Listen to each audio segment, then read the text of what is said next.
Assalamualaikum warahmatullahi wabarakatuh. Saya Muhammad Faiz Syafi'i dari Fakultas Sistem Informasi Universitas Nasional. Sini saya akan menjelaskan tentang penerapan logika fuzi sebagai sistem kecerdasan buatan untuk memenuhi UTS. Yang pertama, carilah suatu studi kasus di masyarakat yang aktual yang dapat digunakan untuk simulasi penerapan logika fuzi sebagai sistem kecerdasan buatan. Metode yang dipakai dalam pembuatan aplikasi beasiswa adalah metode Mamdani. Metode Mamdani adalah metode yang dikenal dengan metode max atau min atau max product. Keunikan dari metode ini adalah penilaian yang dilakukan dengan menggunakan derajat keanggotaan. Derajat keanggotaan tersebut meliputi nilai tentang suatu variabel berdasarkan tingkat linguistiknya. Variabel linguistik pada fuzi yaitu nilai yang bersifat relativitas, misalnya tinggi, sedang, pendek dari tingkatan nilai tersebut yang digunakan sebagai penelitian segitiga fuzi. Yang kedua, jelaskan variabel input dan output yang berpengaruh pada sistem. Menentukan fuzification atau menentukan semesta pembicara dari masing-masing himpunan dapat didefinisikan sebagai berikut.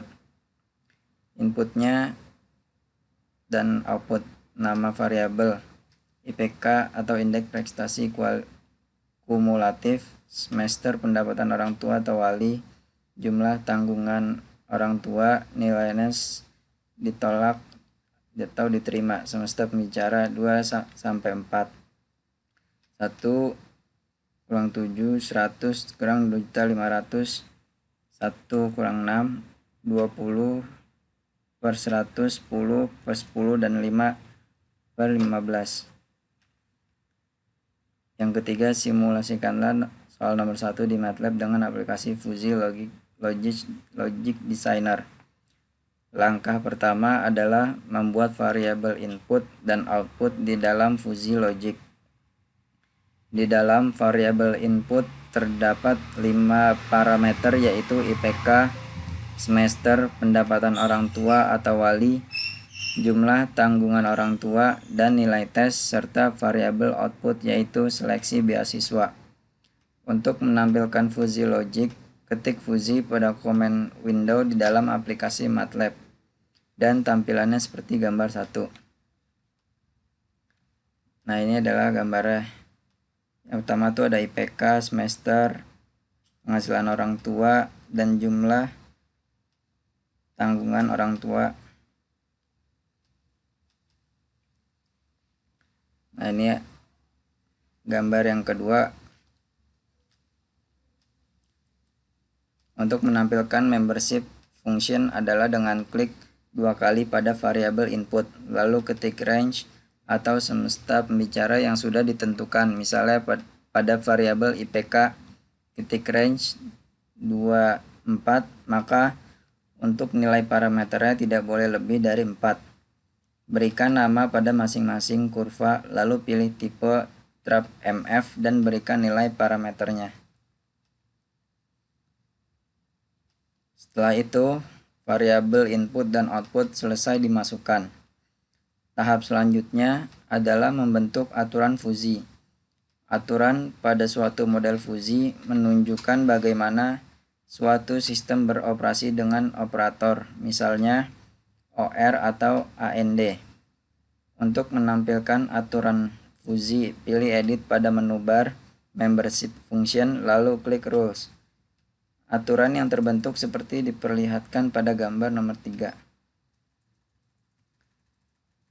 Langkah selanjutnya adalah menentukan metode defuzi untuk setiap variabel solusi. Pada tahap defuzifikasi akan dipilih suatu nilai dari suatu variabel solusi yang merupakan konsekuen dari daerah fuzi. Metode yang paling sering digunakan adalah metode centroid. Metode ini paling konsisten dan memiliki tinggi serta lebar total daerah fuzi yang sensitif. Untuk menampilkan surface Pilih view pada menu baru, lalu klik surface. Hasil defusifikasi menggunakan software MATLAB diperlihatkan pada gambar 4. Dan berikut merupakan bentuk umum dari himpunan fusi rendah, yaitu 0, X kurang 0 atau 0 kurang 0, 1, X kurang lebih dari atau X lebih dari 3,5, 0 kurang dari X kurang dari 0, 0 kurang dari X kurang dari 2, X lebih dari 3,5. Berikutnya untuk himpunan fusi tinggi, adapun representasi linear yang digunakan yaitu kurva trapesium. Berikut ini merupakan bentuk umum dari himpunan fusi tinggi, yaitu X kurang 3,6 atau 4 kurang 3,6. Hasil 1, 4X, 4 dikurang X atau 4 kurang 4, X kurang dari X kurang dari 3,6, X lebih dari 4. Itu saja yang bisa saya sampaikan. Bila ada kekurangannya mohon maaf. Wassalamualaikum warahmatullahi wabarakatuh.